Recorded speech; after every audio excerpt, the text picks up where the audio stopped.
Well, first of all, you're a busy man. How about this schedule for the NBA, the momentum of Game 7 right into the draft, and you got a historic summer ahead of you. You know, we built in all this extra time for the players, reduced the number of back-to-backs, 4 games out of 5 nights, built in extra games between the finals games. We didn't build an extra time for us between Game 7 and the draft. It's been quite a stretch. Yeah, I'm going to start have to rent out my apartment. Not there all that often. But, Commissioner, I know one thing that you're really proud of that's kind of evolved over the years is the international flavor of the draft here, and especially in the class of 2016.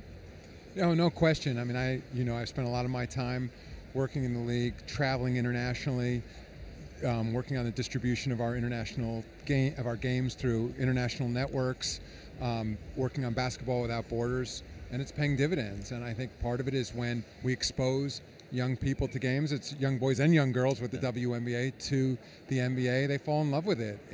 But we also know they need to get first-class coaching. They need to get access to great facilities, but then we are seeing the dividend of it tonight when you see these great young men coming in ready to play in the NBA. The league and you always seem to be ahead of the curve in terms of technology, and now heading into tonight, there's rumors about what the top 2 picks will be. The social media buzz is going to be crazy tonight. What do you think all of that has had in terms of an impact on how people intake and consume the draft? I think it's had an enormous impact, not just on the draft, but the entire game. Something that I've said a lot in the last few years is that it's been a leavening of the NBA markets, meaning that if you're a player in Oklahoma City, you have that same opportunity for global recognition as a player here in New York or Brooklyn. And I think that's changing the very nature of the league, because now players can focus on management, focus on opportunities to win, not just this sense that I got to be in a bigger market because then I'm going to have more opportunities. And with social media, these young men come into the draft, and many of them are already globally known. Right. In many of the cases, nobody's actually seen them play. They know what they wear. Right. They know what their favorite music is through social media, but that doesn't necessarily mean they've seen them play against top-notch competition. And we have to be careful here in the draft, I think, not to, anoint before their time who the next great player is. Somebody just asked me and said, well, who's going to be the next great player in this draft? I said, I don't know. It's likely to be someone whose hand I shake, but it's very difficult to know until you see them perform on the floor. Steph Curry, of course, was the 7th pick in the draft. Draymond Green was a second rounder. Right. He was the 35th pick in the draft. A couple of years ago, you guys looked at some draft lottery reform, kept everything the same. Now Philadelphia is picking in the top 3 for the 3rd straight year. How do you view or determine if there's been progress made in that city?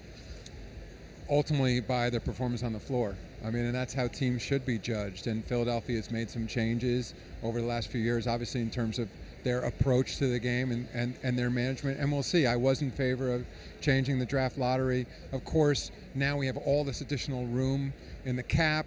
We're seeing a lot of trades right now. Obviously, New York just made a big trade. And so there's many different ways of developing a team. And while I was in favor of some changes in the draft lottery, we don't want to overreact either. So we'll see. I think there's been a course correction a bit with the 76ers, but they still have to build a great team, and that requires culture. And I think what all of our organizations are seeing, there are not really any shortcuts to building a great franchise.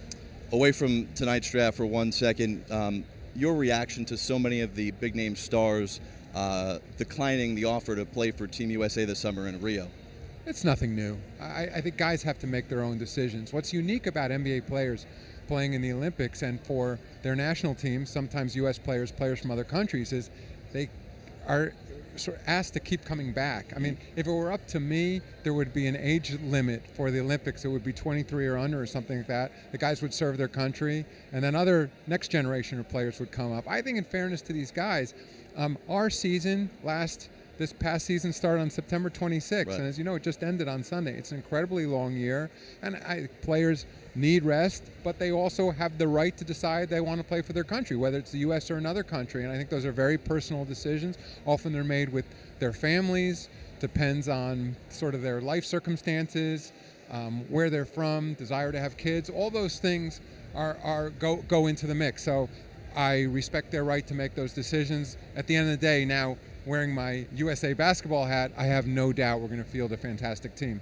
Well, we always ask how the prospective draft guys feel coming up to shake your hand? This is your third go-round. You still excited? Still get nervous? What's the feelings here? You know, I still get nervous. I mean, just because you realize the magnitude of this night for these young men and their families. We have a lunch on draft day with all the top picks who are here tonight, and I get an opportunity to meet not just their moms and dads, their high school coaches, their AAU coaches, their best friends, their grandparents. Yeah. And you see, I mean, as young as they are, many of them from the moment they first touched the basketball, they dreamed of this night. And so I understand the significance, and I also understand that I'm playing a symbolic role. I'm the guy who happens to be the commissioner, right. And whoever it is. It's a pretty big role. It is, but I realize it's not me. Right. It's the guy who gets the title commissioner.